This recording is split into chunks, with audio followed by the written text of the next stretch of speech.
बिस्मिल्लाहिर्रहमानिर्रहीम।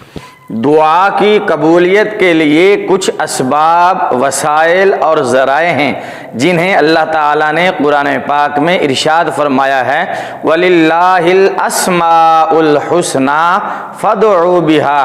अल्लाह के प्यारे प्यारे नाम हैं, उसको उसके प्यारे प्यारे नामों से पुकारा करो। तो जब हम अल्लाह को उसके प्यारे प्यारे नामों से पुकारेंगे तो अल्लाह हमसे कितना राज़ी होगा, अल्लाह हमसे कितना खुश होगा और हमारी हर हाजत को पूरा करेगा और हमारी हर मुश्किल को हल करेगा और हमारी हर परेशानी को दूर करेगा, हमारी हर बीमारी को दूर करेगा, हमारे कारोबार में, रिज़्क में, दुकान में खैर व बरकत अता फरमाएगा, हमारी औलाद को फरमा बरदार करेगा। जब हम उस अल्लाह को उसके बाबरकत और प्यारे प्यारे नामों से पुकारेंगे, याद करेंगे, उनके नामों का वसीला देंगे तो अल्लाह हमारी हर हाजत को पूरा करेगा, हमारी हर मुश्किल को आसान कर देगा और हमारी हर मुसीबत और बलाएं दूर फरमा देगा। तो अल्लाह को अल्लाह के प्यारे प्यारे नामों से पुकारो। उदऊनी अस्तजिब लकुम।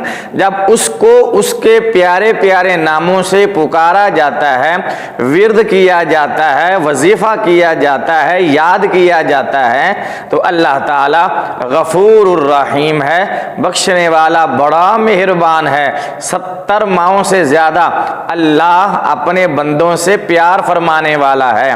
तो अल्लाह के बाबरकत और प्यारे प्यारे नामों का वजीफ़ा लेकर और विर्द लेकर अल्लाह के कुरान पाक के अंदर 99 नेम्स हैं। उन 99 नेम्स यानी 99 नामों को हम अलग अलग करके उनकी फजीलत, उनके फ़वाइद आपके सामने बयान करेंगे। आप हमारे चैनल से जुड़े रहिएगा। अगर अभी तक आपने हमारे इस चैनल को सब्सक्राइब नहीं किया तो इस लाल बटन को दबाकर चैनल को सब्सक्राइब कर दीजिए और बेल का बटन दबा दीजिए ताकि अल्लाह के बाबरकत नामों का नया वजीफ़ा लेकर हम आपकी खिदमत में जब आएँ तो उसका नोटिफिकेशन सबसे पहले आपको पहुंचे। तो आए अल्लाह रब्बुल आलमीन के नामों को शुरू करते हुए एक बात को हमेशा याद रखिएगा कि अल्लाह ताला के प्यारे प्यारे नामों के साथ अल्लाह को पुकारना, उससे दस्ते सवाल दराज करना, उससे सवाल करना, उससे मांगना, उसको पुकारना, ये बड़ा ही मुफीद और दुआ की कबूलियत का ज़रिया है। जब हम अपनी दुआओं में, अपनी इल्तिजाओं में, अपनी फरियादों में उस अल्लाह को उसके बाबरकत नामों का वसीला देकर दुआ मांगेंगे तो अल्लाह ताला अपने बाबरकत नामों के वसीले से हमारी हर दुआ को कबूल फरमाएगा। तो अल्लाह के बाबरकत नामों का मानी और मतलब भी हमें मालूम होना चाहिए कि हम अल्लाह को उसके जिस नाम का वसीला दे रहे हैं उसका मतलब क्या है, उसका मानी क्या है और उसकी हकीकत हमें अपने जहन में रखनी चाहिए। उलमाए कराम ने लिखा है कि दुआ मांगना ये अंबिया का तरीका है, नबियों की सुन्नत है। कुरान पाक में बेशुमार नबियों की दुआएं मज़कूर हैं। इंशाअल्लाह वो टॉपिक हम आगे चलकर शुरू करेंगे। उसका पूरा सिलसिला होगा कुरानी दुआओं का, अंबिया की दुआओं का कि अंबिया ने अल्लाह के किस नबी ने अपनी दुआ में क्या क्या मांगा था, किस नबी की क्या दुआ है, किस नबी ने रब से क्या दुआ मांगी, किस नबी ने रब के किस नाम का वसीला देकर अल्लाह से दुआ मांगी। वो एक हम अलग से एक सिलसिला शुरू करेंगे, उसकी अलग हम एक प्ले लिस्ट बना देंगे जिसकी तकरीबन 50 के करीब हमारी वीडियोज़ होंगी। इंशाल्लाह ये हमारी प्लानिंग है। आप हमारे चैनल से जुड़े रहिएगा। अभी तक आपने चैनल को सब्सक्राइब नहीं किया तो इस लाल बटन को दबाकर चैनल को सब्सक्राइब कर दीजिए और बेल का बटन भी दबा दीजिए ताकि हमारी हर आने वाली नई वीडियो सबसे पहले आपको पहुँचे। और ये बात भी याद रखना निहायत ज़रूरी है कि दुआ की कबूलियत के लिए रिज़्क़ हलाल ज़रूरी है। हराम का लुकमा, हराम का एक लुकमा दुआ की कबूलियत में रुकावट बन जाता है, आड़ बन जाता है। जिसके पेट में या हलक में हराम का एक लुकमा चला गया, 40 दिन तक उसकी दुआ कबूल नहीं होती। ये दुआ की कबूलियत में सबसे बड़ी रुकावट है कि हमारे पेट में अगर हराम का कोई लुकमा या हराम का कोई दाना या खाना पीना हमारे पेट में चला गया तो ये दुआ की कबूलियत में सबसे बड़ी रुकावट है। इसलिए दुआ की कबूलियत के लिए ज़रूरी है कि रिज़्क़ हलाल हो, हराम का लुकमा, हराम का दाना पेट में नहीं जाना चाहिए। इसी तरह सच की आदत होनी चाहिए, सच गोई की आदत होनी चाहिए, सच बोलने की आदत होनी चाहिए, झूठ की आदत नहीं होनी चाहिए। इंसान की ज़ुबान से झूठ नहीं निकलना चाहिए, मगर ना ये भी दुआ की कबूलियत में रुकावट है।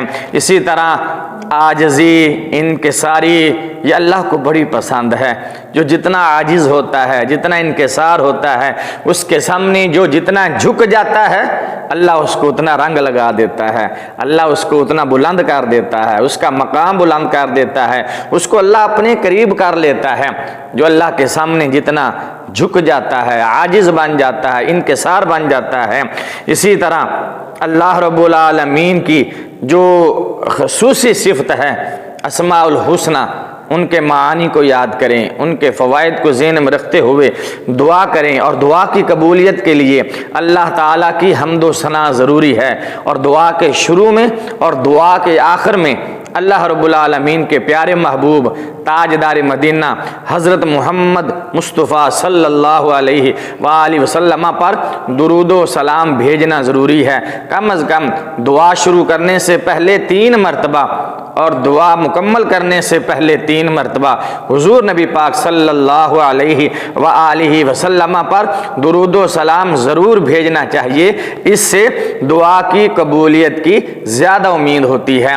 तो इंशाअल्लाह अगली वीडियो में हम अल्लाह के बाबरकत नामों का विर्द और उसके मानी और उनके मकासिद बयान करना शुरू कर देंगे, जो कि 99 नाम हैं। इंशाअल्लाह हर नाम को हम अलग अलग बयान करेंगे, हर नाम का अलग मतलब आपको बताएंगे, उसका फ़ायदा बताएंगे, उसका वजीफ़ा और उसका विर्द करने का तरीक़ा आपको बताएंगे। इसी तरह इसी चैनल पर आप इस्तिखारा करना भी सीखेंगे, हम आपको इस्तिखारा करना भी सिखाएंगे। इसी तरह कुरानी, रूहानी और नूरी इल्म के ज़रिए कारोबार में बरकत, इसी तरह औलाद का ना होना, मियाँ बीवी का झगड़ा, सास बहू की लड़ाई और इम्तिहान में कामयाबी, ये तमाम की तमाम बातें इंशाअल्लाह आपको हमारे इसी चैनल पर मिलेंगी। तो अभी तक अगर आपने हमारे इस चैनल को सब्सक्राइब नहीं किया तो फ़ौरन इस चैनल को सब्सक्राइब कर दीजिए और बेल का बटन दबा दीजिए, ताकि हमारी हर आने वाली नई वीडियो सबसे पहले आप तक पहुँचे। अगली वीडियो तक के लिए इजाज़त दीजिए। अल्लाह हाफिज़। अस्सलामु अलैकुम व रहमतुल्लाहि व बरकातुहू।